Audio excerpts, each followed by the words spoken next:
Hi, friends. I'm John Kempf, hosting this podcast. I am passionate about developing regenerative agriculture systems that improve soil health, produce crops that are completely resistant to diseases and insects, and produce fruit of such an exceptional quality that we can have a legitimate conversation about growing food as medicine. I've discovered that there are many people with incredible knowledge and information about soil and plant systems and how to develop regenerative agricultural systems. However, much of this knowledge and this information is scattered. It's found all over the place. Some of it has been published in peer-reviewed publications, but there are many incredible stories and a lot of knowledge that has not been published and that hasn't been shared with many people. I started Advancing Eco-Agriculture in 2006 to bring this knowledge together in a more coherent fashion and incorporate it into products and growing systems that growers can easily put into practice. It's my personal mission to have these regenerative agricultural systems become adopted globally and become the mainstream, the status quo, against which all other growing systems are compared. To help achieve this goal, I want to share the knowledge that we have learned in the last decade and make it available to everyone. While we have developed products at AEA that embody the principles of regenerative agriculture systems and make them easier for growers to apply, this knowledge and these principles can be applied anywhere, and when they are applied properly, they will always increase farm profitability and resilience to climate stress. If you have any questions, suggestions, comments, or ideas, topics that you would like for me to discuss, please connect on LinkedIn or on Twitter, where my username is @VisionBuilder7, or you can also email me at john@johnkempf.com. I would very much like to hear from you and to hear your feedback. Be sure to subscribe to this podcast, and thank you very much for listening. Enjoy the show. I'm here with a veterinarian and dairy nutritionist, Dr. Sylvia Abel-Keynes, who is the staff dairy nutritionist for Organic Valley and a good friend of mine. Sylvia, we have a tremendous amount of respect and appreciation for the work that you've done with Forages and with dairy nutrition over the years. Thank you very much for joining us and for sharing your knowledge with us and with our audience. Thank you, John, for inviting me. It's an honor for me to be here and sharing together information and from my side, things that I have learned from my fellow farmers. They have been teaching me quite a bit of things that I speak, and I just link the technicality I learned from academia and put that in the practical hands of the farmers. Sylvia, I think you have a fascinating background. You've done some very interesting work, and particularly professionally in the dairy nutrition work that you've done. Can you tell us a little bit about your background and what has brought you to where you are today and some of the things that you're working on today? Sure. Well, you hear my accent. I live in Illinois, but I actually am originally from the Caribbean, the island of the Dominican Republic. And I came to this country several years ago.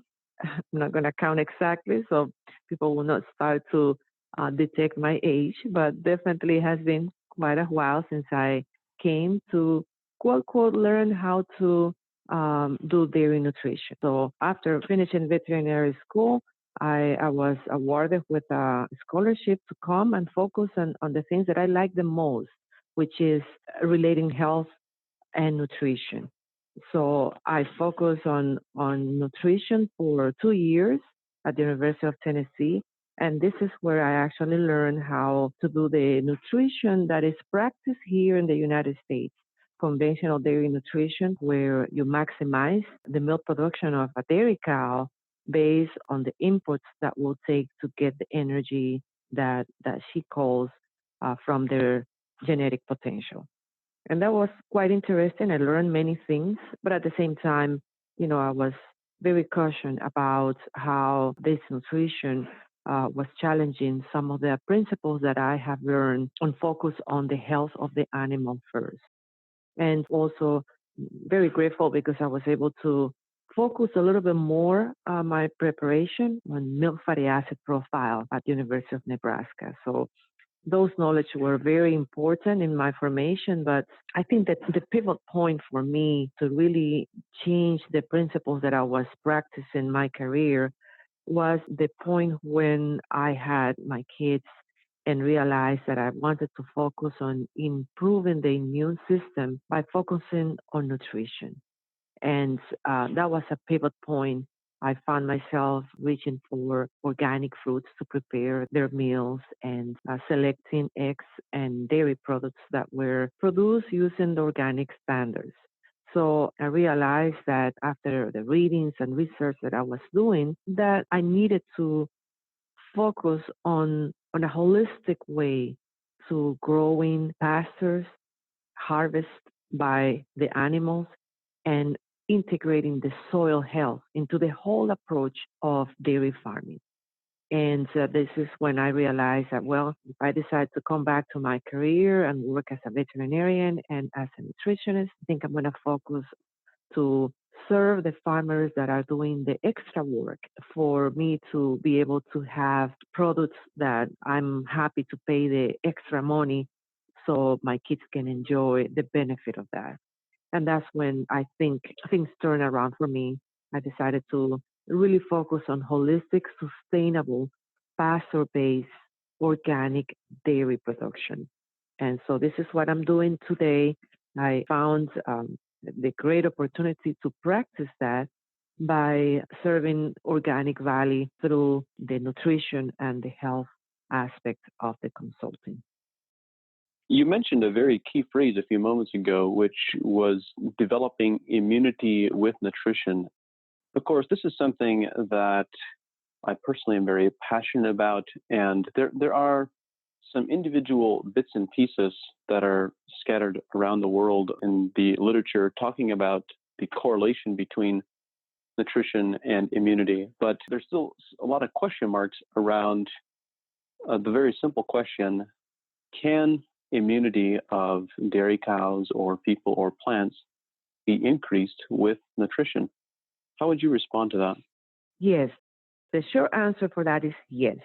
There is definitely research confirming the fact that when nutrition is balanced and is provided at the level of the species that you are selecting to work with, the immunity based on the kind of cells and the kind of nutrition that needs to be improved has a direct correlation.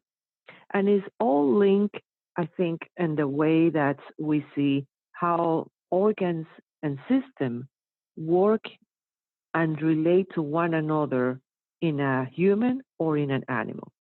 In either cases, and I can see that that can be further down into the plant kingdom too. Whenever you are able to provide the key ingredients that a system or an organ needs, there is no other way but improving the health. For instance, if the digestive system is provided with the nutrients that are needed in the proportion and in the form that it needs to be absorbed, the animal, the entity that you are putting the nutrition on, will have no other choice but provide the ingredients that the cells need to thrive, to reproduce, and to sustain life. Of course, when we deviate from that balance and from that original design for each species, then we encounter with issues. But I think the link is there. And we have already information that links how minerals, for instance, are transferred from one point to another and yield in the better formation of the cells, better formation of tissues, and that also have implications on the organ that is serving. So it is from the nutrition to the cellular level that we can say, yes, there is a direct connection in health and nutrition. When you described your own personal journey and having children and desiring for them to have good nutrition to support their own immune systems, to some degree, that comment or that statement is an indictment of commercial food production, where you're implying that some of our commercial agricultural practices may in fact not be providing the nutrition that we would desire. So I guess the question that I have is, what were some of the memorable moments in your life that led you to the realization that you really want to help produce healthier, higher quality food? Well, I think I can think of two events.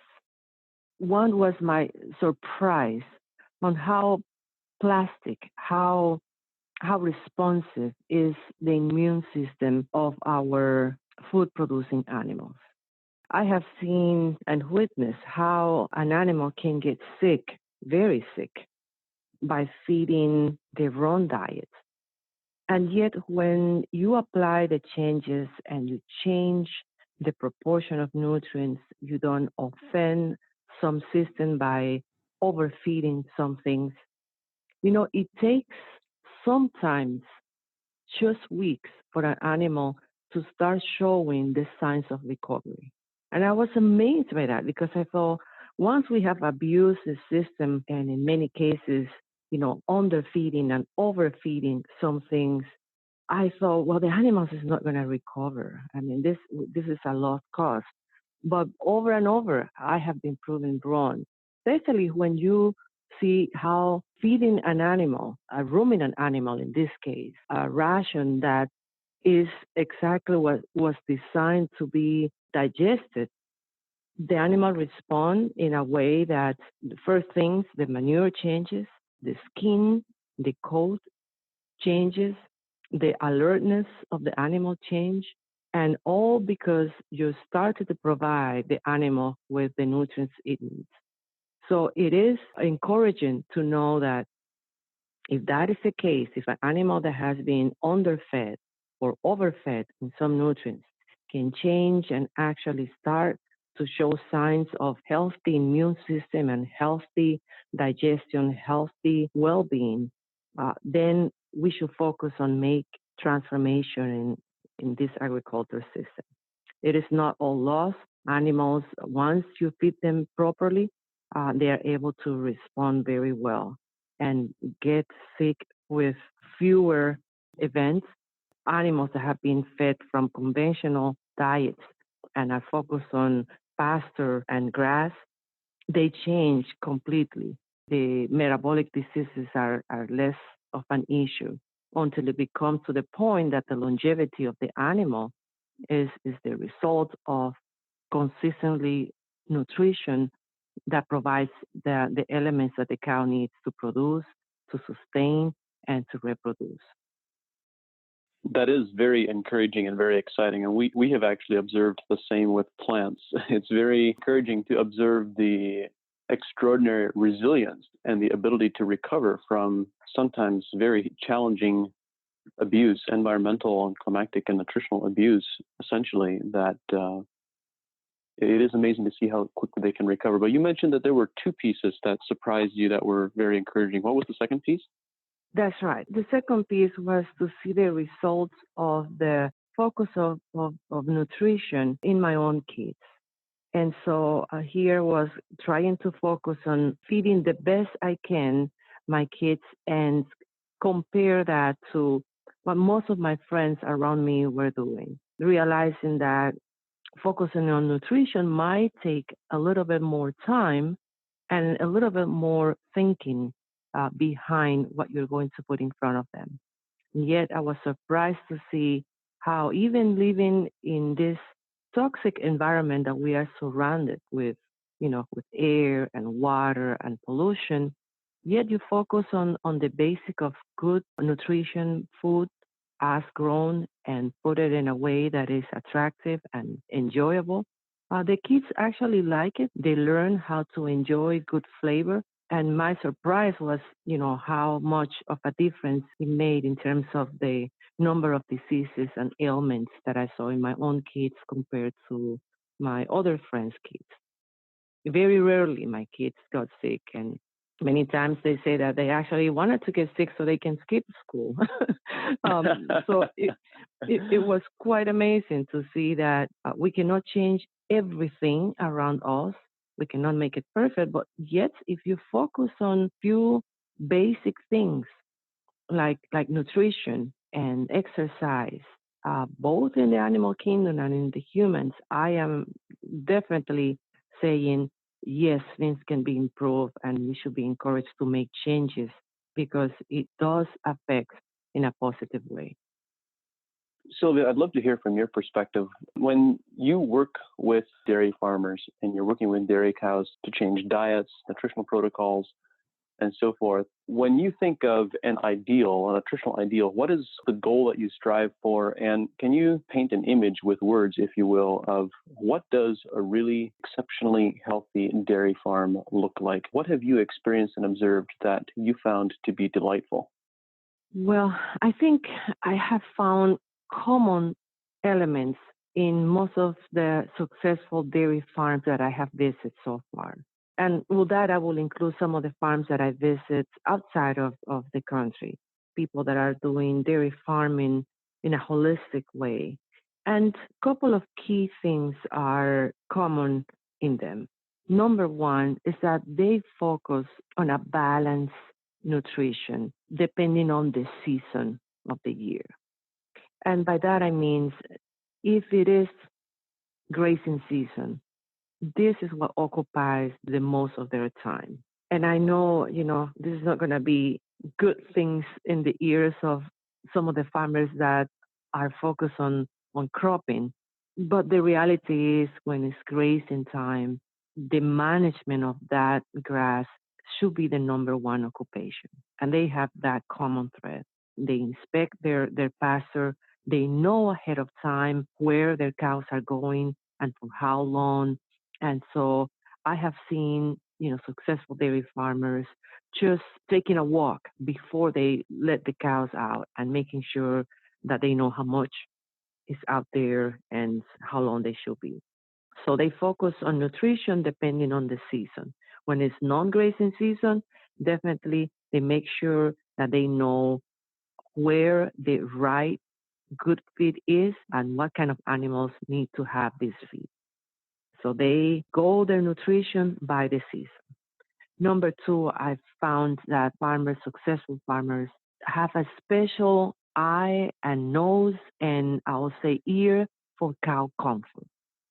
They know when their cows are outside of their comfort zone in temperature, and they have planned already ways to mitigate that.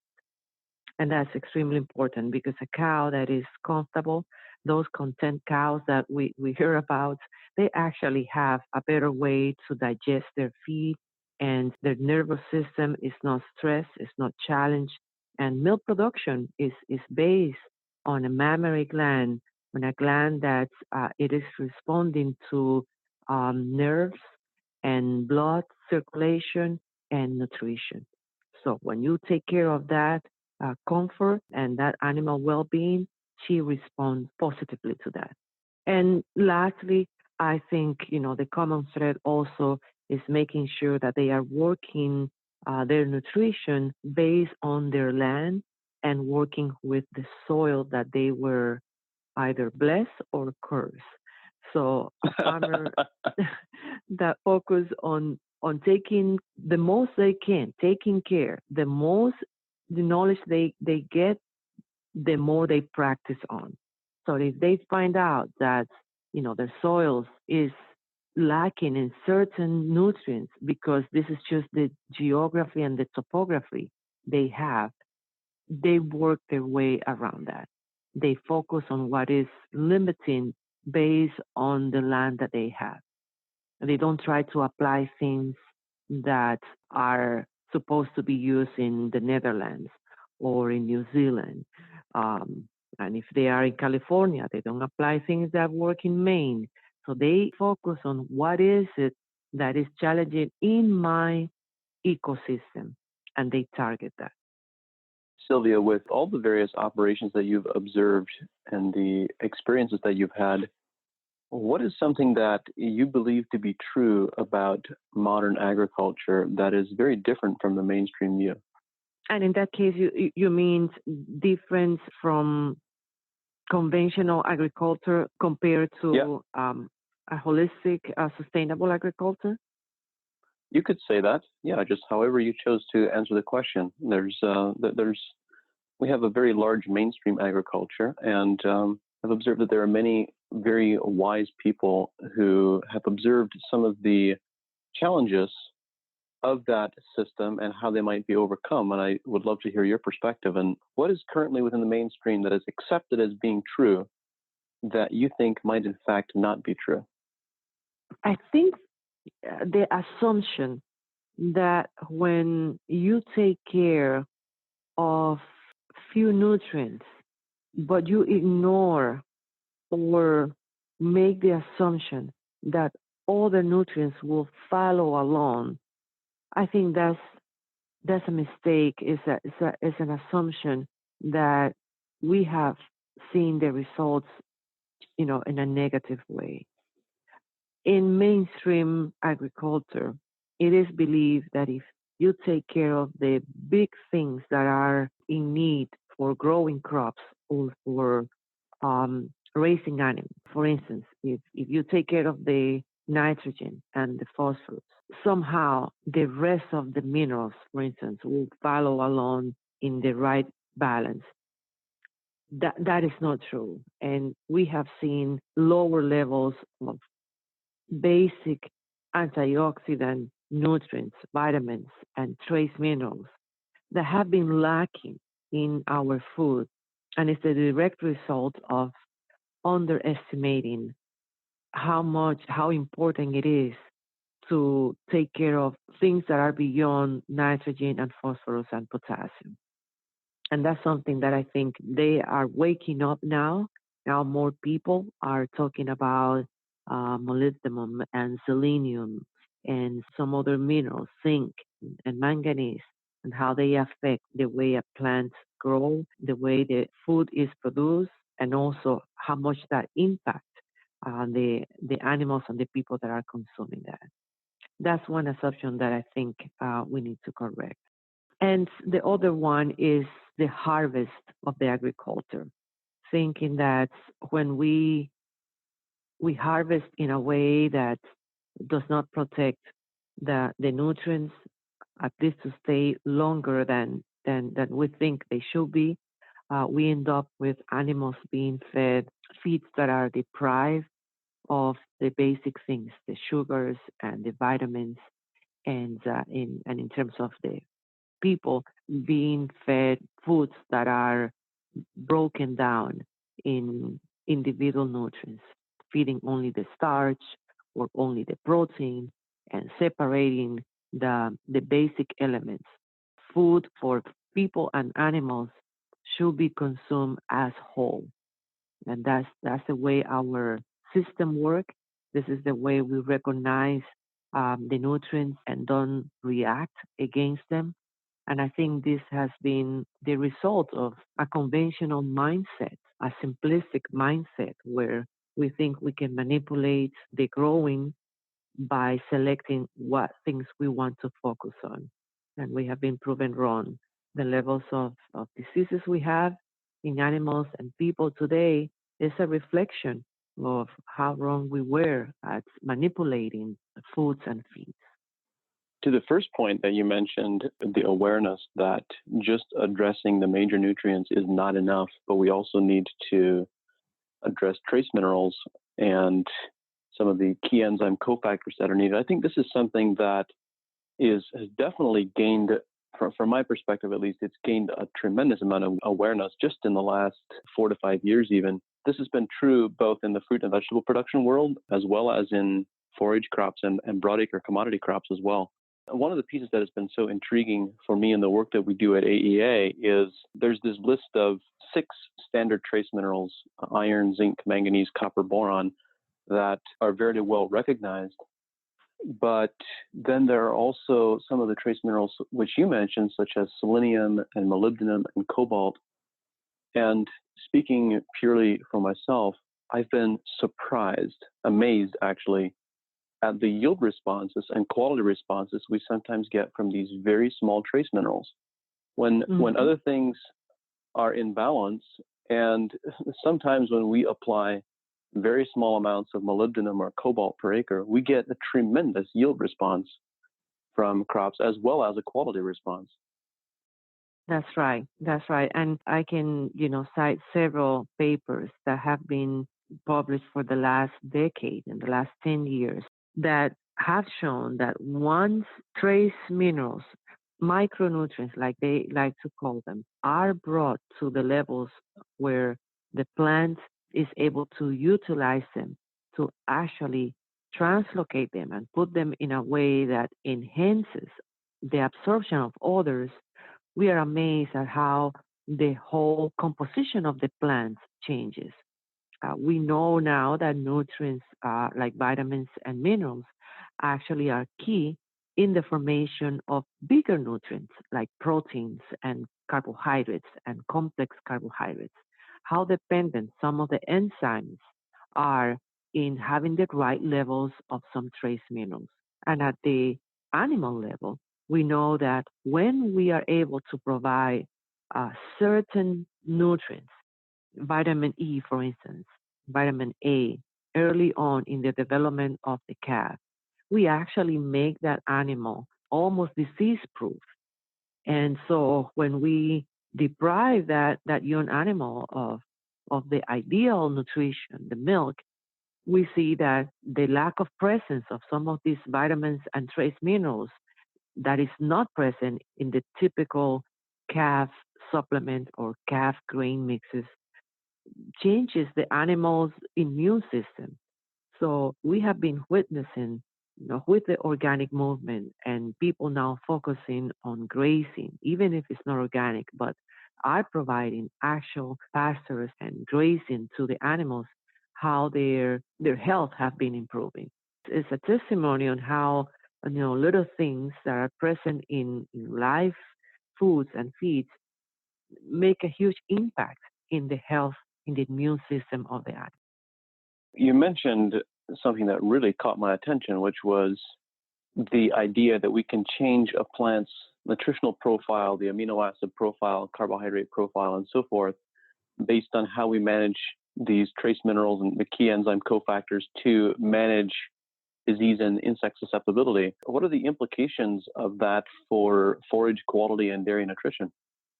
Well, it's huge because, going back to the way the animal feed is manufactured, it is based on photosynthesis and the ability of the plant to form complete proteins and complete carbohydrates. So we always talk about the sugars and the starch and fiber, but in reality, we know that it is not just carbon attached to a nitrogen and making it a lone molecule. There is actually the presence of some key minerals that form proteins and carbohydrates that are in a structure in a way that when eaten by the animal is able to be digested and provide nutrition for their bacteria. So when a plant is grown undernourished, lacking zinc, lacking sulfur, lacking iron, lacking copper, the actual structure of the proteins are not able to be formed. What the plant decides to do is to link those nitrogen together the best it can, and what we end up with plant material with a high levels of nitrates because the formation of the protein, the actual factory code of making the protein was lacking the ingredients. And that has a huge implication to the animal because when they consume that and they see that the lack of complete proteins is not able to sustain the whole balance of the rumen in this case, the bacteria are not able to actually grow. They are lacking those minerals to actually reproduce, and they let those nitrogen compounds being released. They form volatile compounds that actually go right through the rumen wall, gets into the blood, and actually are not used by the animal to make complete proteins. They are ending up in the blood as urea, and that end up in the milk as milk urea nitrogen. That's how we affect an animal, tracing back that lack of proper nutrition all the way through what the animal consumed and all the way back to what that plant was unable to acquire through the soil. So in essence, a lack of correct trace mineral nutrition in a dairy diet will result in having both a negative effect in limiting the rumen bacterial population from developing as it might, and also from allowing incomplete compounds to cross the gut lining and into the bloodstream. So you have a double negative. That's right. Because the animal, the dairy cow in particular, the dairy cow is a fascinating animal because in reality, you feed her, but you are feeding an ecosystem inside that fourth compartment of the digestive system. Trillions of bacteria, protozoa, and fungi are actually doing the breaking down of the components. And they don't have teeth. They actually digest by putting out spitting compounds that break down the fiber. So they have to have themselves some of those ingredients and enzymes to digest the fiber. So you have to feed the bacteria, the microorganism, before you actually think about feeding the cow. It is a complex system, but it works beautifully if you just focus on feeding the animal according to her species. Earlier, when you were describing your pathway and journey to this point, you described how you had done some work on fatty acid profiles. I've been asked a number of times to describe the process of producing higher fat content forages, particularly for dairy farmers who have a desire to feed higher forage diets, or in some cases even 100% grass-fed diets. I'd love to hear your perspective and your thoughts. I know you work with many of these farmers as well. What is needed to produce a high fat content forage, and why is that valuable or useful? What should farmers really be focusing on? Well, this is something that is gaining attention. Unfortunately, is because of the focus that people have right now on good fats. And one of the best fats out there in nature is butter. And we now need more butter fats. And when the nutrition was changed to the dairy cow and they were focusing on feeding a high starch level in the ration, we saw the increase in milk production, but at the same time, we saw how that amazing animal, the Holstein cow, actually produced lots of milk with very low components. But the interest was yield and not the actual components. So now we are reversing. So what we need to reverse is the diet, simply.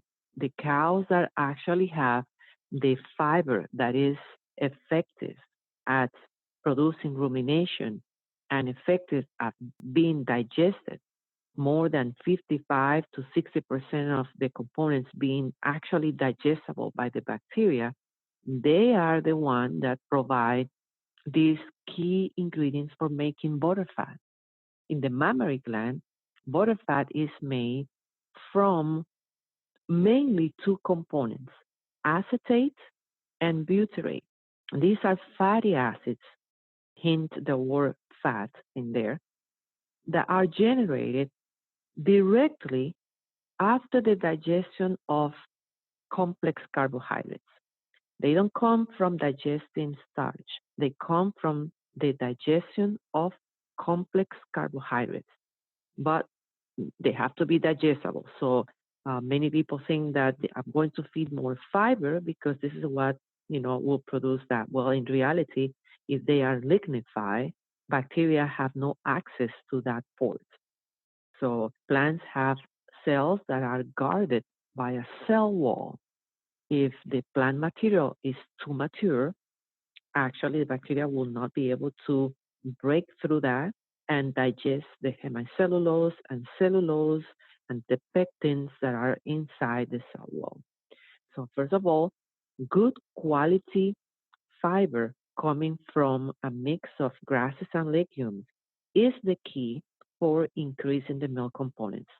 Because again, those ingredients for the mammary gland to make the butterfat come from the digestion of fiber. They should be balanced though with the right amount of nitrogen compounds. Because if the bacteria only have carbon sources but don't have nitrogen compounds, actually they are not able to grow and multiply. And the more microorganisms in a rumen, the better it is for the process of breaking down the fiber in the short amount of time that they have during the day. So it is a balance of digestible fiber, a balance of the right level of protein, not too much, but not too little. And ideally for a dairy cow, between 6.5 and 17% of what she consumes should be in the form of protein. And if we are counting grams or ounces or pounds, a cow should have at least 6 pounds of protein combined with 12 pounds of fiber, what we call effective fiber. And that, fairly quickly is a good ration for making components, both butterfat and protein. So I'm intrigued. I'm hearing what you're describing around the protein and fiber needs and balance that is required. And I'm intrigued by this entire conversation that has been happening over the last several years about fat content in forages, where farmers are expressing a desire to have a higher fat content with the belief that that may lead to higher components. And based on what you're describing, that isn't necessarily the case. And so the question that I would have is, what really are the benefits of having a higher fat content forage? Well, having a high fat content in the forages is important, and everything under the right balance, of course, because the total ration of a dairy cow, if it has more than 5% fat, so we are putting percentage, but we can always go back and calculate how many grams or ounces does that represent. Well, we know that the manufacturing of nutrients in a plant, it is basically focused on the link of carbons, hydrogens, and oxygen to form carbohydrates, then the link of nitrogens with carbon to form proteins, and also the link of carbohydrates, hydrogen, and oxygen compounds to make fat. But a plant put that all into proportion. Unless it is an oil seed, and in the development of the seed head, the plant has a certain maximum amount of fatty acid that can put into these stems and leaves before it turns into another species. So for grasses and legumes, if we maximize the production of fat, that also means that the plant itself has what it takes to make good carbohydrates, because she will only turn things into fat when she has a surplus of nutrients. So when we target higher fat, we are targeting the higher proportion of carbohydrates and higher proportion of protein. It's like an indication that things are going right in the plant system. But we know also that the fatty acids that are present in an immature plant particularly have an effect on the way the rumen environment is responding. So in the beginning of the season, in the grazing season, we have young plants with high fat content because this is the way the plant is manufacturing things, reserving to elongate some carbohydrates. So we as farmers need to manage this grazing because in this stage of the growth of the plant, the actual digestion of those fatty acids will turn into conjugation of fatty acids that will result in compounds that will trigger a negative response in the mammary gland. But that only happens when the plant is immature, because the proportion of these nutrients, carbohydrate, protein, and fat, are not in the ideal proportion for ruminants. They might be good for other animals, but for ruminants, we want to have structures that are a little bit more complex, fiber that actually can induce rumination, and particles that are just long enough not to let that rumen passage go too fast. And we as farmers, then we manage the plants and we manage the animals. And we let the plant do what they are doing. But we put the animals when that plant material has the proportion of nutrients in the way that will be best for the cow. That's why we are calling for grazing a little bit taller, is to allow that plant to continue to develop until it has that proportion of fatty acids and that proportion of complex carbohydrates and the proportion of complete protein in a way that is actually favorable for the ruminant animal. So if you were looking at a forage analysis and trying to evaluate those three things, what are the parameters that you would be looking for? And what does an ideal forage look like to you on a forage analysis? The ideal analysis will show fiber digestibility above 55% and non-fiber carbohydrates above 28%, a lignin that is below 4.5%, but not too little. I want some lignin just to make sure that, again, the rumination is taking place. And a protein that shows that the nitrogen and sulfur ratio is between 10 and 12 to 1. These are key things that I look for in an analysis that tell me, even without looking at the plant material, that plant was harvested when its prime nutrient production was let to maximize. And the number one thing, I don't just use a number like an RFQ. I like to go through the minerals. I like to see the proportion of some of them, how magnesium is present in proportion to phosphorus, and how the two of them are in proportion to calcium.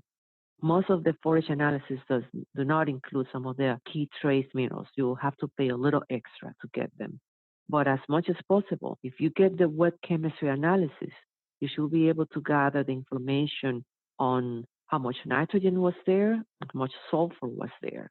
And that are key elements for understanding that the forage is of high quality. Sylvia, what is a book or a resource that you would recommend most often to growers who have a desire to learn more about the areas of managing dairy nutrition and producing high quality forages? Oh, I have many that I have been reading. I have to say that my philosophy as a dairy nutritionist changed quite a bit as I exchanged many conversations and read many of Jerry Brunetti's books and CDs. So I will highly recommend the one that I think most of the time I'm quoting and making references is The Farm as an Ecosystem, where you kind of try to view the whole farming in a way that is interdependent. That would be probably one that I would highly recommend. I like also Grass, The Forgiveness of Nature by Charles Walters. Quite interesting. It put grass into perspective and how to understand that amazing plant species. I've read and referenced many times Jim Garish's book. I believe it's Management Intensive Grazing, I think is the title, or something close to that. And I always go back to papers, to the Albrecht papers, when I try to understand that relationship between health and soil. It's just amazing, how much it was discovered at one point, and we can use that. And lately, I've been recommending Sarah Flack's book, The Art and Science of Grazing, as well. I think all of those books that you've mentioned are really very good references. And there's also Soil, Grass, and Cancer, yes, it's also a very good one, Andre Voisin. Mm-hmm. Yes, I actually have this in my list of rereading. I remember reading all these books when I was, like I explained, doing my change of philosophy back in the times when I was staying at home with the kids and trying to decide whether, I would be approaching my career in a different way. And voicing play a huge role in my thinking. Wonderful. Sylvia, what is the question you wish I would have asked? What's another topic that you think might be important to talk about? I don't know. I think, many times I like to talk about animal behavior and how that affects the way they eat and the way they actually show signs of health or not so much health. I'm finding myself, reading and researching more and more about the aspect, the animal behavior, and how that relates to grazing and feeding sequence. What do they like to eat in the morning? What they prefer to do when they have pasture that is in certain characteristics. So I'm fascinated by that. So that's something that I like to talk. That does sound like a very fascinating topic. I had no idea that animals would prefer to eat different things at different times of the day. Yes, that is the case. Yes. What have Yeah, you go ahead. discovered that surprised you? Well, I've done, trips outside of the United States and met with the excellent veterinarians and nutritionists, and they have pointed out to me to observe them, and if they have choices in terms of area to go and graze, to observe what they prefer to bite on first and what they prefer to buy after the first rumen fill. And it's fascinating to see that cows prefer grass and they like to nibble on fresh, soft blades of grass. And they have a memory, they go back and eat that. But that is affected by what the farmer feed before they are let out on pasture.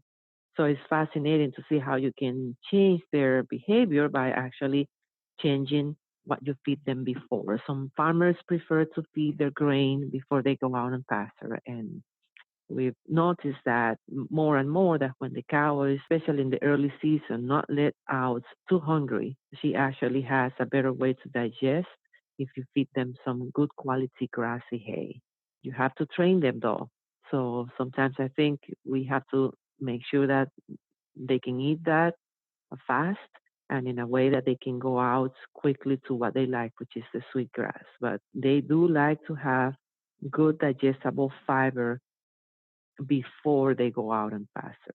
And many farmers will say, well, once the cows taste the pasture, they will never eat any haylage or any hay. But that's where the training comes because you know that they need that particle before they go out and pasture. So you have to sweeten that with a little bit of diluted molasses. Maybe that's a trick that you can use. So they actually have the rumen prepared before they have 20, 30 pounds of wet grass getting into their system. So it's just very interesting to see how they change their behavior of feeding when the farmer realizes what needs to be changed. I was just going to ask you that question. How does the feeding behavior, how does the behavior in the pasture change when they have that hay and the rumen buffer before they go out onto pasture? Well, and it's quite interesting. There are a couple of researchers show from Utah State showing that they then go mostly for the legumes with a higher protein content and higher mineral content. And so when farmers have this mix of grasses and legume pasture, in the first feeding, they select the first third of the plant, and cows that have been with 3 or 4 pounds of hay in the stomach and then let out to a green pasture, they go out first for the legumes and then they come back for the grasses. But the opposite is true when they are fed grain rather than hay before going out on pasture. Wow, that is intriguing. Yeah, they are able to sort and select among the plant materials because they have a keen sense of smell and move around in a way that sometimes we think they don't know what they're looking for, but they do know. Now, there's a lot of inherent wisdom in natural systems, it seems. Aside from the change of feeding dry hay before going to pasture instead of grain, what other feeding changes have you learned about and are you recommending to growers? Recommending them to make sure that the cows have easy access to water. And the truth should be told, actually, water is the less appreciated nutrient. They assume that the cows will only need water and will come back to the barn if they are very thirsty. But in reality, it's just like us. Sometimes we are thirsty, and just out of convenience, we decide not to drink.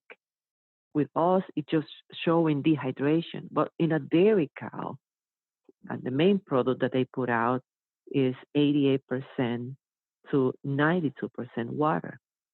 So you go figure that we are restricting an animal that has a high requirement for water.